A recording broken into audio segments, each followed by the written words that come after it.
Presiden Republik Indonesia Bapak Haji Prabowo Subianto, kami silakan.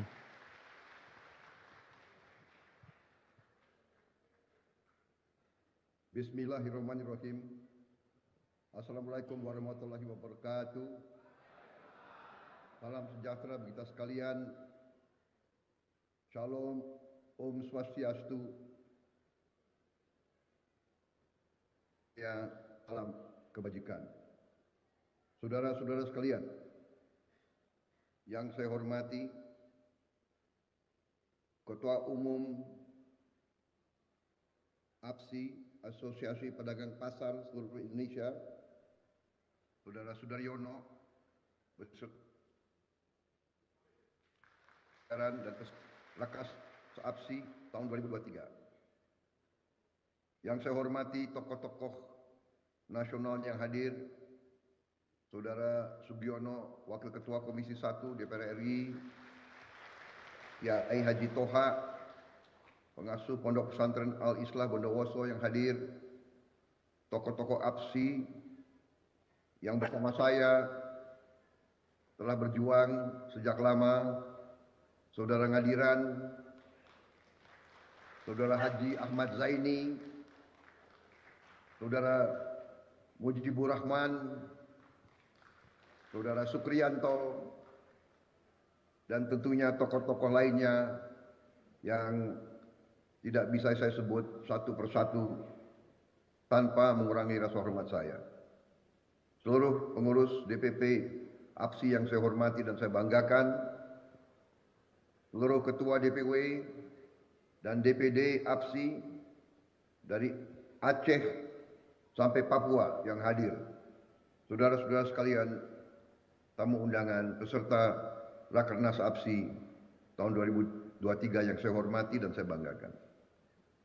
Pertama-tama, saya mohon maaf sebesar-besarnya tidak dapat hadir secara fisik di tengah saudara-saudara sekalian. Saya sudah berada dalam perjalanan ke lapangan terbang. Pada saat itu saya mendapat panggilan untuk menghadap Bapak Presiden Republik Indonesia di Istana Bogor jam 15.30 yang akan datang.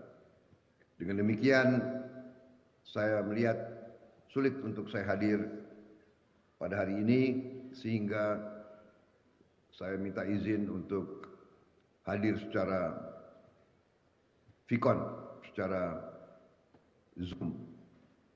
Saya ikuti tadi pernyataan dukungan dari saudara-saudara. Tentunya ini sangat membanggakan diri saya, sangat membesarkan hati saya, juga merupakan suatu kehormatan besar karena saya telah berjuang bersama saudara-saudara cukup lama sebagai ketua umum dan sekarang sebagai ketua Dewan Pembina, dan saya sangat bangga melihat kiprah APSI sekarang sangat giat, sangat aktif, dipimpin oleh ketua umum, seorang yang muda dalam semangat, tapi matang dalam pemikiran, dewasa dalam tindakan. Saya percaya di bawah kepemimpinan pengurus pusat yang baru yang sekarang, APSI akan lebih gemilang lagi membela anggota-anggotanya. Saudara sekalian, masalah bangsa Indonesia kita ketahui bersama adalah bahwa sering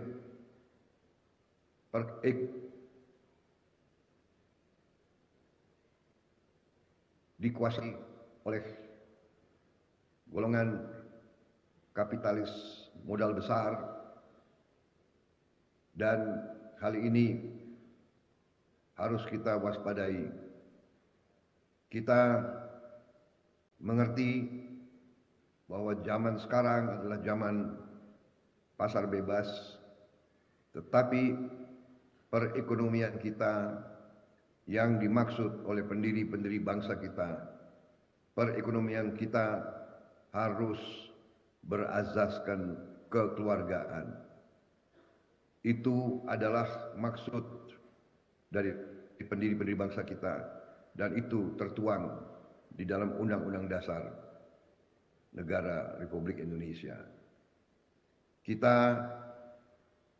harus bisa dan kita perlu mengakomodasi modal besar. Kita butuh modal itu untuk investasi. Tidak menghabisi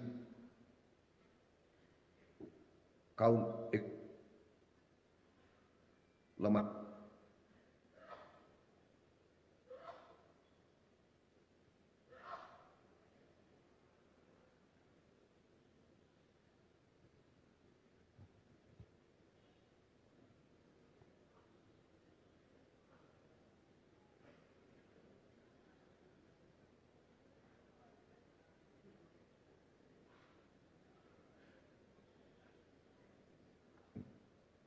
Ekonomi menengah dan kecil dan koperasi.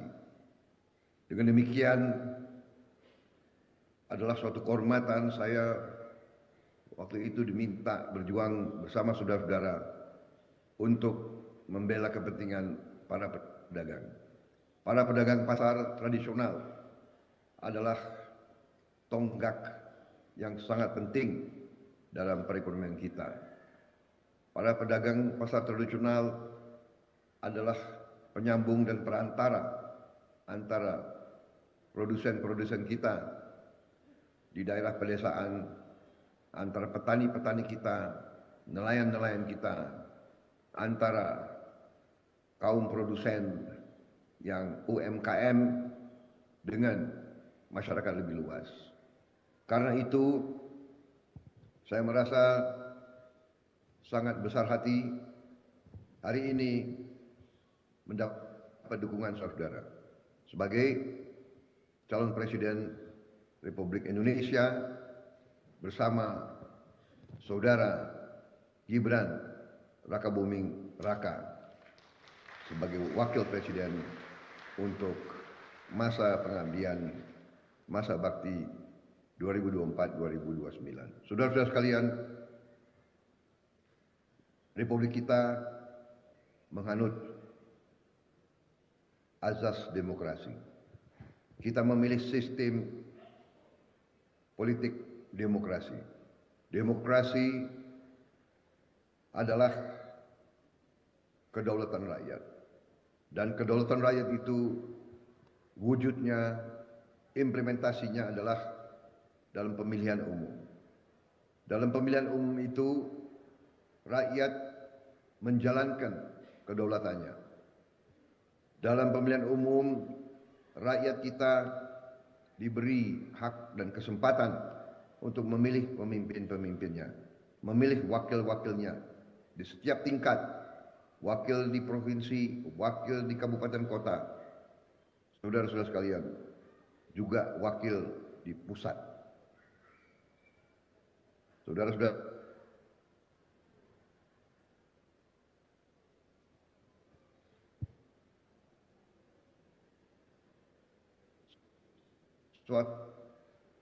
dapat meyakinkan rakyat kita agar pada saatnya menjalankan kedaulatan rakyat, rakyat akan memilih mereka yang berpihak kepada rakyat dan bangsa.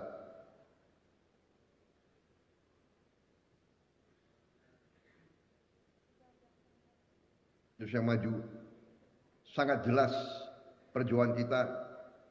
Perjuangan kita bukan 1-2 tahun, bukan 3-4 tahun, belasan tahun, bahkan puluhan tahun.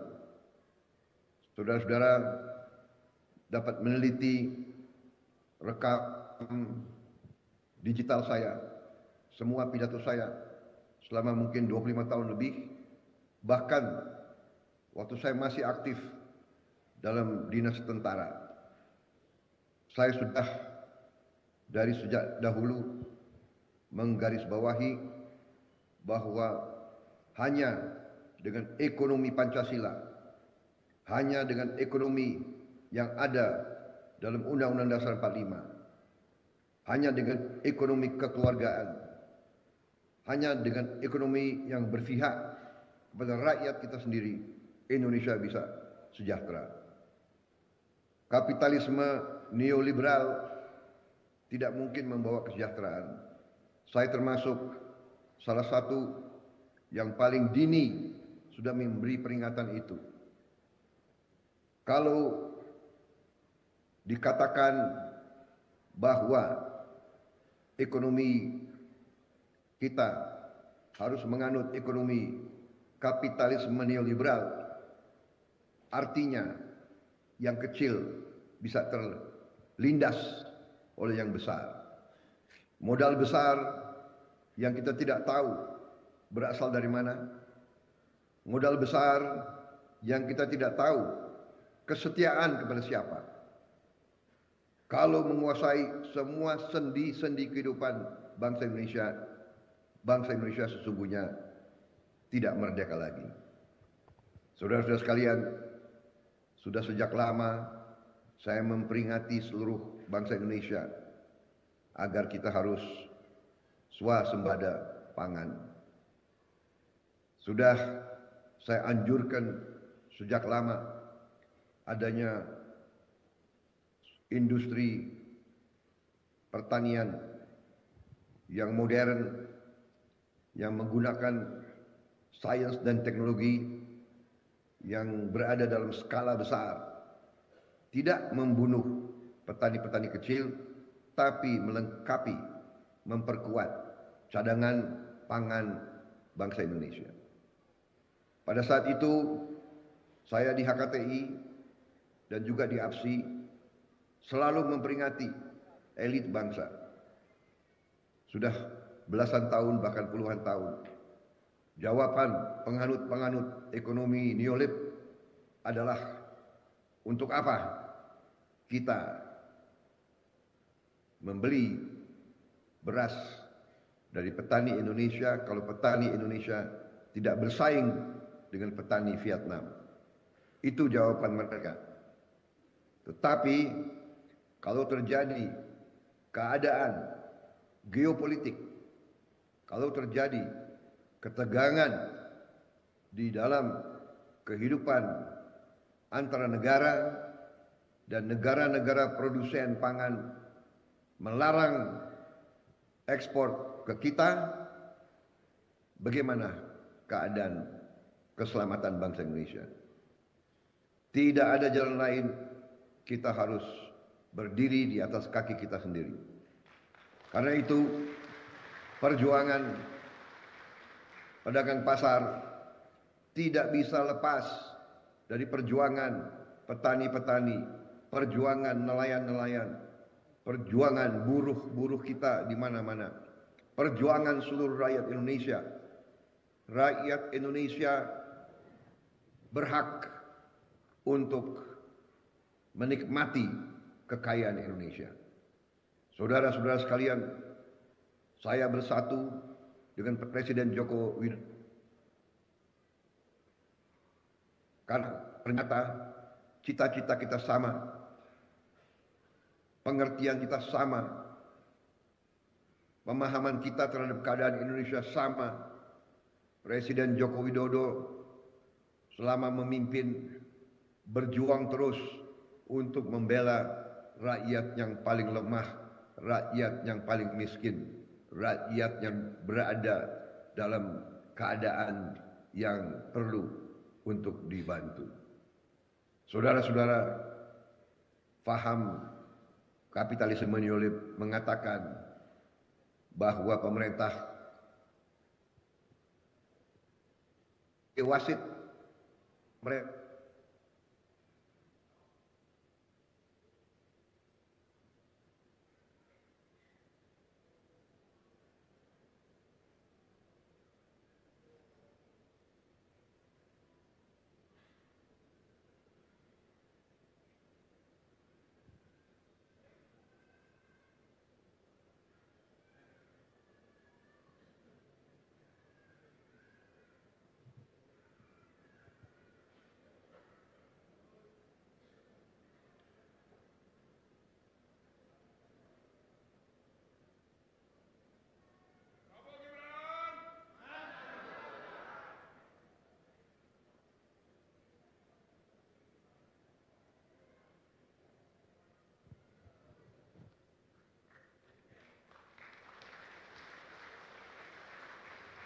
Saudara-saudara, apa bisa mendengar suara saya? Tadi agak gangguan sedikit.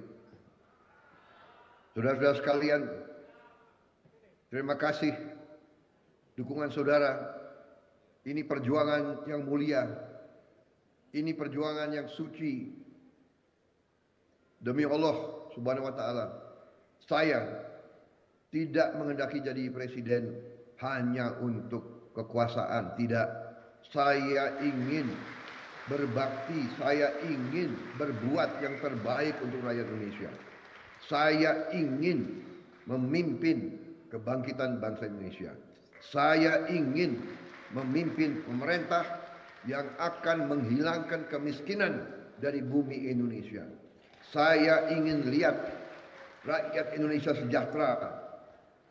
Saya ingin lihat seluruh bapak-bapak, ibu-ibu Indonesia senyum kalau melihat anaknya pulang sekolah. Saya ingin melihat anak-anak Indonesia sekolah dengan baik. Saya ingin melihat anak Indonesia tumbuh kuat, tinggi, cerdas, mampu bersaing dengan bangsa manapun di dunia. Itu cita-cita pendiri-pendiri bangsa kita. Itu cita-cita mereka yang gugur untuk kemerdekaan Indonesia. Itu cita-cita kita merdeka. Untuk itu saya terima dukungan saudara-saudara sebagai kehormatan. Untuk itu saya minta mandat dari rakyat. Untuk itu kita harus bekerja keras. Karena saudara-saudara, negara kita sangat kaya. Kekayaan kita harus dinikmati oleh seluruh rakyat Indonesia, tidak hanya segelintir orang saja. Dan kekayaan kita tidak boleh lagi dibawa lari ke luar negeri, saudara-saudara sekalian. Ini tidak ringan, ini tidak mudah. Modal-modal itu sekarang berusaha bagaimana caranya membeli suara rakyat. Kembali, kita harus mengatakan kepada rakyat, kalau ada yang berusaha membeli suara rakyat, tidak ada masalah, terima saja uang itu. Tapi memilih dengan hati nurani, memilih untuk kepentingan anak-anak dan cucu-cucu. Biarlah mereka sia-sia, karena uang itu sesungguhnya adalah uang rakyat Indonesia. Uang rakyat Indonesia mereka akan gunakan untuk menipu rakyat Indonesia.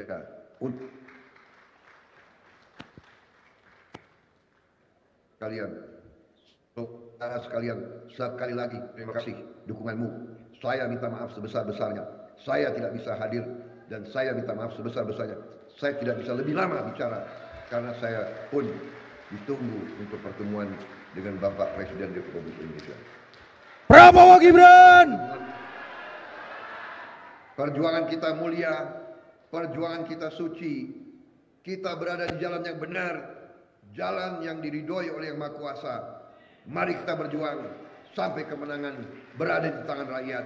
Mari kita bangkit sebagai bangsa yang terhormat. Wassalamualaikum warahmatullahi wabarakatuh. Jaya selalu APSI, jaya selalu APSI. Semoga Yang Maha Kuasa beserta saudara-saudara sekalian selalu. Terima kasih. Terima kasih. Selesai. Prabowo Gibran. Prabowo Gibran. Prabowo Gibran. APSI. APSI. APSI. Pedagang.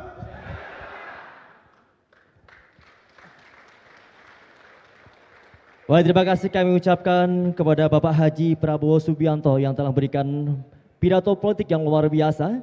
Berikutnya kita akan simak bersama yaitu penayangan video perjalanan APSI bersama Bapak Haji Prabowo Subianto dan selamat menyaksikan. Diberikan akses belanja minyak goreng untuk dijual sesuai dengan ketentuan.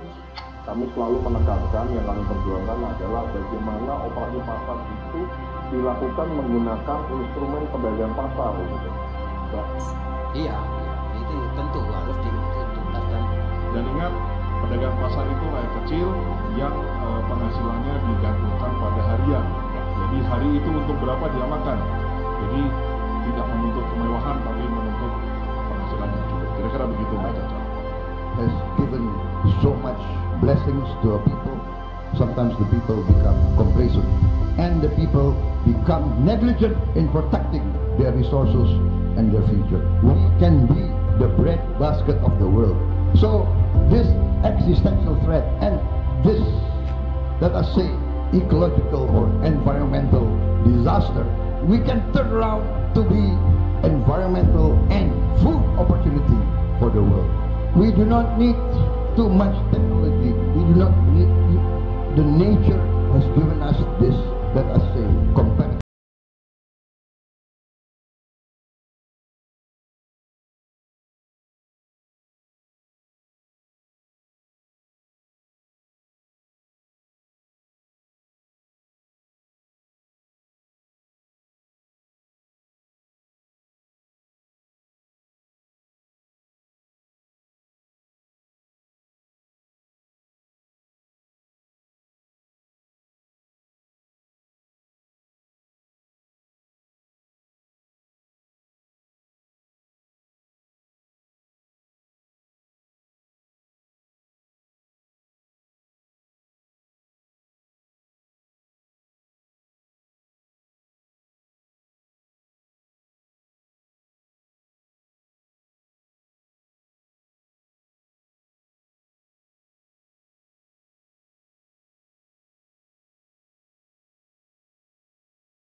Saya Prabowo Subianto. Saat ini banyak keluarga Indonesia kesulitan karena harga yang tinggi. Masa yang sulit di mana setiap rupiah sangat berarti. Tapi Anda bisa membantu keluarga Anda menghemat uang dengan membeli produk Indonesia di pasar tradisional. Saya Prabowo Subianto, belanjalah di pasar terdekat Anda. Baik untuk keluarga Anda, baik untuk Indonesia. Pesan dari Prabowo Subianto dan Asosiasi Pedagang Pasar Seluruh Indonesia.